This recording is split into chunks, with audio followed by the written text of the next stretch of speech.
For number 13, we have a set of parallel lines cut by a transversal. First thing I have to do is name the angle relationship. I notice that the 15x minus 5 and the 13x plus 5 are both in the top right-hand corner of each group of 4, so that would be corresponding angles.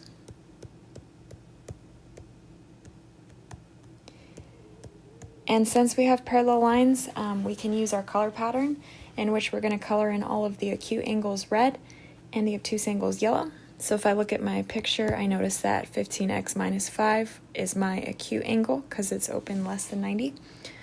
So directly across from it will also be red, so I'm coloring those in red. Verticals are always the same color.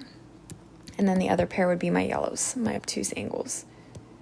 Once you color in the first group of 4, you're going to color the exact same pattern in the bottom group of 4. And again, the goal is to identify what colors the expressions land on. If they land on the same color, they're equal to each other. If they land on a red and yellow, they add to 180.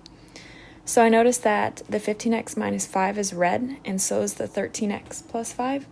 Therefore, they're identical in measurement. So that means I can set the equation up as 15x minus 5 is equal to 13x plus 5.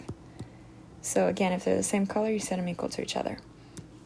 So to solve this, I'm going to move the x's to the left by subtracting 13x from both sides.